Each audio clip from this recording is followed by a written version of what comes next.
An estimated 25 million Americans have asthma. That's 1 in 12 Americans. Asthma accounts for 2 million emergency department visits every year, close to 500,000 hospitalizations, more than 10 million days of lost school, and 14 million lost work days among employed adults. All of this adds up to approximately $56 billion annually in asthma-related costs, with about $50 billion of that in direct medical expenses alone. There are costs that are even harder to quantify. It would be challenging, if not impossible, to count up all of the ways that asthma can impact an entire household, from the financial strain of affording medications, treatment, and missed days of work, to the stress and worry of managing asthma attacks, and feelings of missing out on social or physical activities due to poorly controlled asthma. In some communities, this toll is felt not just by individuals and families, but by the communities themselves. There are long-standing racial, ethnic, and economic disparities, not only in the prevalence of asthma, but also in how well that asthma is managed and controlled, and, as a result, how severe the impact is on individuals, families, and communities. What is abundantly clear is that asthma remains one of our most pressing, costly, and persistent public health problems. Poorly controlled asthma places an unnecessary burden on families, school systems, communities, and healthcare systems across the country. Fortunately, we also know that asthma can be controlled, and that many attacks, hospitalizations, and deaths can be prevented. Although asthma is a highly complex and individualized disease, there are 4 essential components of asthma care recommended for all people with asthma that can help them control the disease and live a full and active life. These components are assessment and monitoring, patient education, control of environmental factors and other conditions, and medications. Click the link displayed on the screen to view the guidelines for the diagnosis and management of asthma. This learning program focuses on strategies to increase and sustain access to services that address 2 of these components, patient education and control of environmental factors in the home setting. After nearly 2 decades of research and demonstration projects, we have ample evidence that home-based asthma services that reduce exposure to asthma triggers in the home environment are an effective and critical part of asthma care for people with poorly controlled asthma. These services are sometimes referred to as home-based, multi-trigger, multi-component environmental interventions for people with asthma. Throughout the rest of the modules, we'll call them home-based asthma services, home-based services, and home visits. But here's a general definition of what these types of services entail. They are home-based, meaning that the services are offered in the client's home by a trained professional such as a community health worker, nurse, or social worker. They are multi-trigger, meaning that the assessments and interventions provided address more than one asthma trigger. They are multi-component, meaning that the services include more than one of the 7 identified intervention components: environmental assessment, environmental remediation, education about environmental triggers, self-management education, asthma education, social services, and coordinated care. They are environmental interventions, meaning that the services include at least one environmental component, such as assessment, remediation, or education aimed at reducing exposure to triggers in the home environment. They are for people with asthma.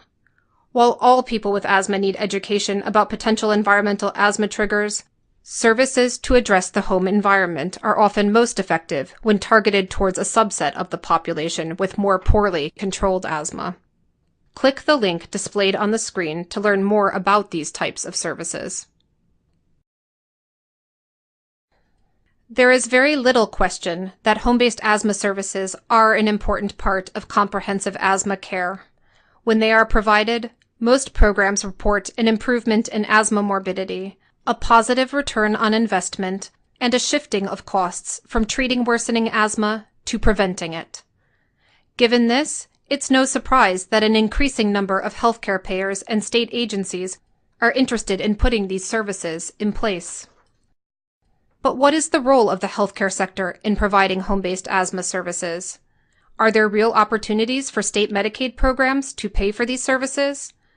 What states or managed care organizations are already providing services, and how did they go about securing coverage for them? What makes a compelling business case? How can we build systems that will provide these critical public health services to those who need them most, not only today, but for generations to come? Building and sustaining a system to provide home-based asthma services is hard work, but we know it's possible. I know this from firsthand experience. My name is Amanda Reddy. I've spent more than a decade working to figure out how to sustainably finance and increase access to comprehensive asthma services that address the home environment. I know what it's like to see the potential, to know that we could solve this problem, that we could increase access to these services, bring them to scale, and make them an integrated and sustained part of asthma care in this country, but not even know where to start in transforming that potential into reality. But I also know that it is possible. We have stories from all around the country about what's working to break down barriers and put services in place. And it is hard work. But for the families who have asthma and for the healthcare and education systems that are stressed by poor management of this disease, the need for these services is real, and the stakes are extraordinarily high. But so is the opportunity. To help you take advantage of the opportunities in your community or state, we have worked with experts in the field to develop 9 learning modules. Overview of sustainable financing, making the business case, adapting systems for sustainability, client referral and eligibility, developing the scope of services, assembling a qualified workforce, selecting supplies and ancillary services, connecting and collaborating for sustainability, and program evaluation and reporting.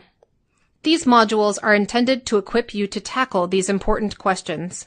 They are designed to help staff in public health agencies, state asthma control programs, state Medicaid agencies, and other housing and health organizations consider the potential opportunities to build the systems, infrastructure, and sustainable financing to put home-based asthma services in place in their own states, communities, or regions. You can view these modules in sequence or as standalone topics.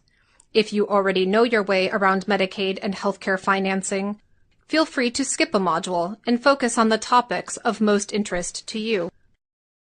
These modules bring together and draw on a rich history of demonstration projects, a compelling and growing evidence base, an arsenal of relevant tools and resources, and a rising momentum of interest from the healthcare sector in providing preventive services. Click each module to view a brief description. I hope that as you navigate through this rich array of resources, you will feel inspired and equipped to take advantage of the opportunities in your state or community, so that we can add your program to the growing list of inspiring stories of how home-based asthma services are transforming lives and delivering on the promise of healthcare that seeks to prevent disease instead of just treating it.